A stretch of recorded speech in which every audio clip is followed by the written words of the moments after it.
मार्च रोजी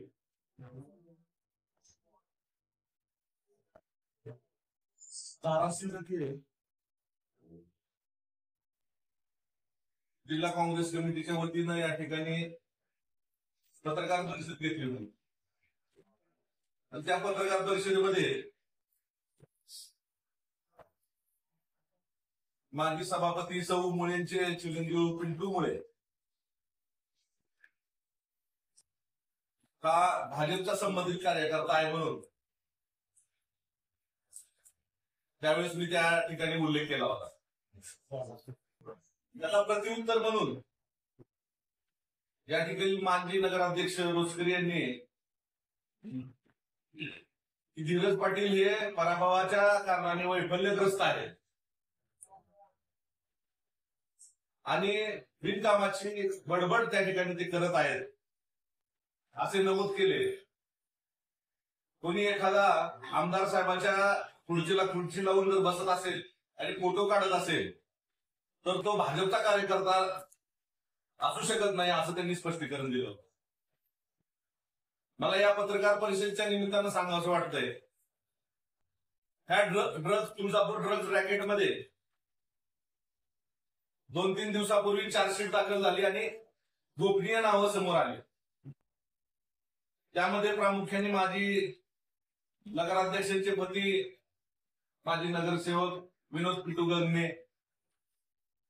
माजी नगराध्यक्ष प्रभारी नगराध्यक्ष बापू कने, पंचायत समितीचे उपसभापती शरद जमदाडे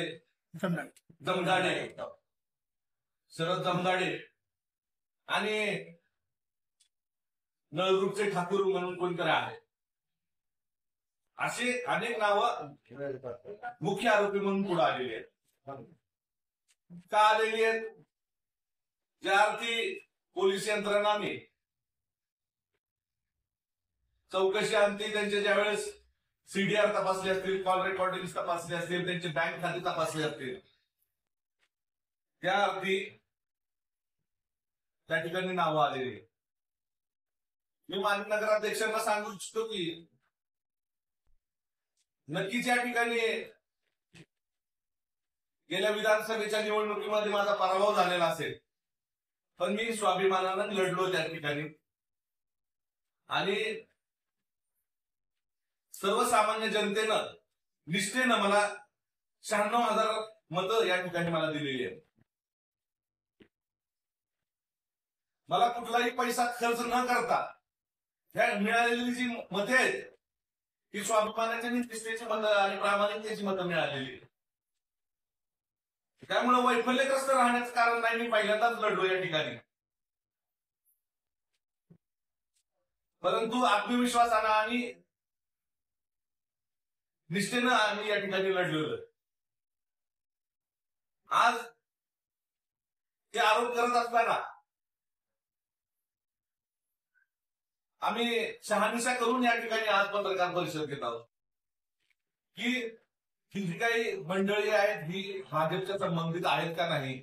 आज पत्रकार परिषद मी घेतली आहे, मी पत्रकारांना विचारू इच्छितो की ही मंडळी कोणाच्या संबंधित आहेत, कोणत्या पक्षाच्या संबंधित आहेत, कोणत्या राजकीय बुडाऱ्याच्या संबंधित आहेत, ते आपण सर्व जाणता। गेल्या 3-4 वर्षापासून हा काळा धंदा सगळ्यांना माहिती आहे, आमदारांना सुद्धा माहिती आहे।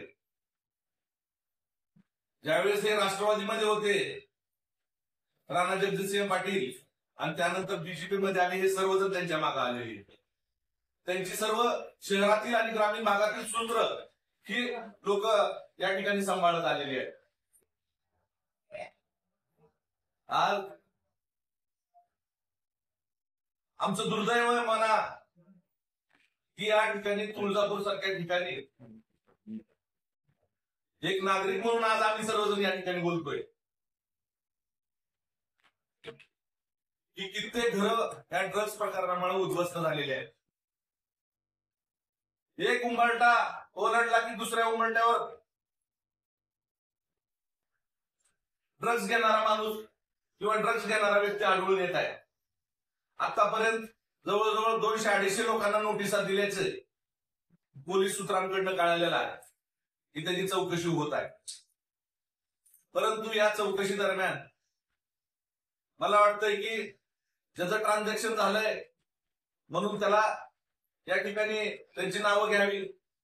आज भाजपची एवढी मंडळी पकडली म्हणून राष्ट्रवादी आल्याची पकडावी, शिवसेनेचीच पकडावी, काँग्रेसची पकडावी असं नाहीये. आज आपला हात बरबटलाय म्हणून सगळ्याचा हात बरबटायला लावायचं काम या ठिकाणी ही मंडळी करत आहे. चौकशी जरूर करावी, त्याच्यामध्ये पक्षपात न करता सगळ्यांवर कारवाई करावी. जे दोषी आहेत त्यांनी करावे. परंतु सूडबुद्धीनं, राजकीय दृष्टीनं या ठिकाणी कुठली कारवाई होता कामा नाही. पोलीस यंत्रणा त्यांचं काम चांगल्या पद्धतीनं करत आलेली आहे. मी या ठिकाणी पत्रकार परिषदेच्या माध्यमातून डीवायएसपी तसेच PSI ठाकूर साहेब आणि एलसीबीची यंत्रणा असेल यांचं मनापासून अभिनंदन करतो की कुणाच्याही दबावाला बळी न पडता या ठिकाणी त्यांनी हे काम केलेलं आहे. आज राणा जगजितसिंह पाटील म्हणतात की माझ्या सांगण्यावरून कारवाई झाली. ह्या लोकांचे हात खोलवर गेल्यानंतर त्यांना कळालं की आपल्या संबंधित लोकांची हात बरबटलेले आहेत. त्यामुळं कुठंतरी आपलं नाव, आपली प्रतिष्ठा पणाला जाईल म्हणून आपण स्वतः उडी घेतलेली बरी, म्हणून त्यांनी मी चौकशी करायला लावली हे सांगितलं गेलं. मला वाटतंय की या सगळ्या आरोपींना, जे मुख्य आरोपी आहेत